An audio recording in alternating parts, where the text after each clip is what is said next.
তারা বহুদিন আকুতি মিনতি করতেছে। আমাদের তন্ত্র, আমরা তো কোনো দোষ করি না, আমরা দেশে থাকি না, আমরা জাহাজে থাকি। শুধু বন্দরে ভিড়েছে বলে আমাদেরকে এখানে যেতে হচ্ছে। এটা নিয়ে বহু দরবার করলো লুৎফে, বারে বারে যাচ্ছে, বারে বারে বোঝাচ্ছে।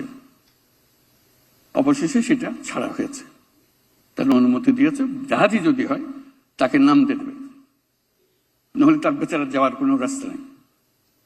অতটুকু অনুগ্রহ করেছে। বলো আমাদের কি কপাল!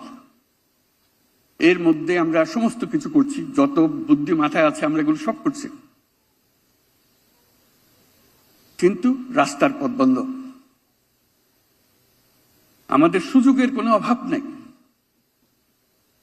আজকে যদি 5 লাখ লোক জাপানে পাঠাতে চান, 5 লাখ লোক আজকেই পাঠানো যাবে, ওদের দরকার।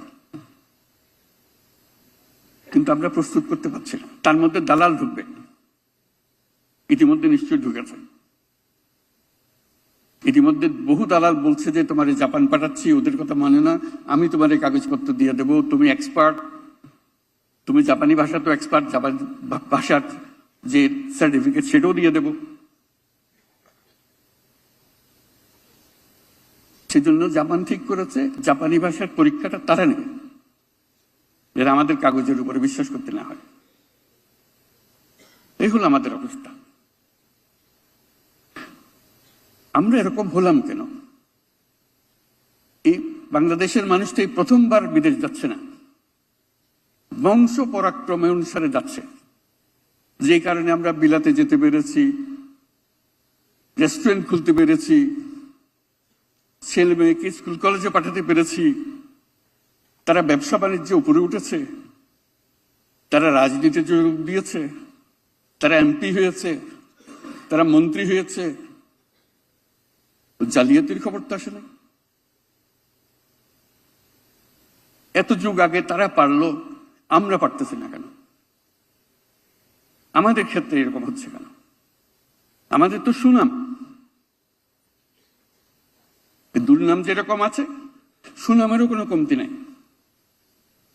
ইটালিতে যখন যাই মন গর্বে ফুলে ওঠে। যারা ইটালিতে গেছে নিশ্চয়ই এটা অনুভব করেছেন। যত বড় রেস্টুরেন্টে যান, যত পশ রেস্টুরেন্টে যান, যেখানে দেশের সর্বোচ্চ লোকজন খাবার খেতে আসে, তাদের লাঞ্চ ডিনার পার্টি যেখানে হয়, কিচেন স্টাফ কারা? সব বাংলাদেশ।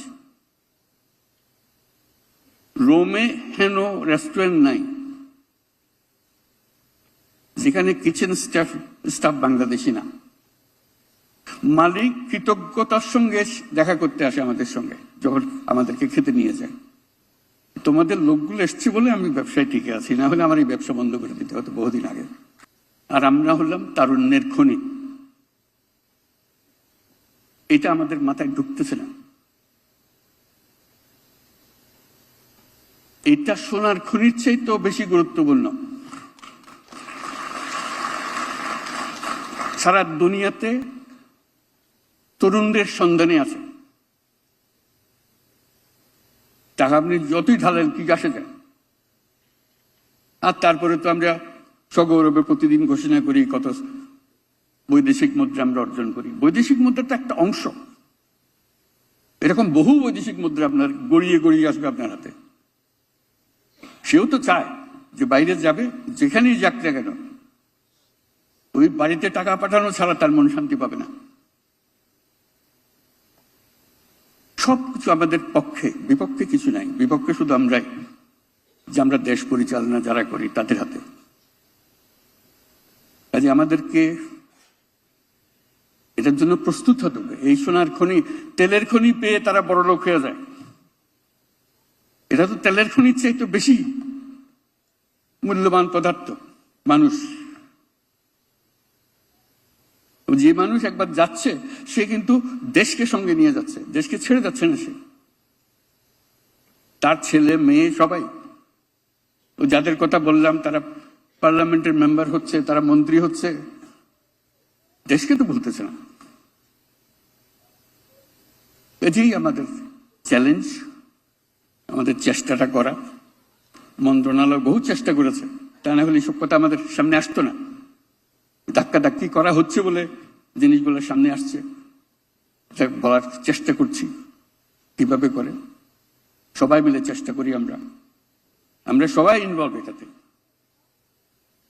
কেউ দূরের মানুষ না। চ্যালেঞ্জ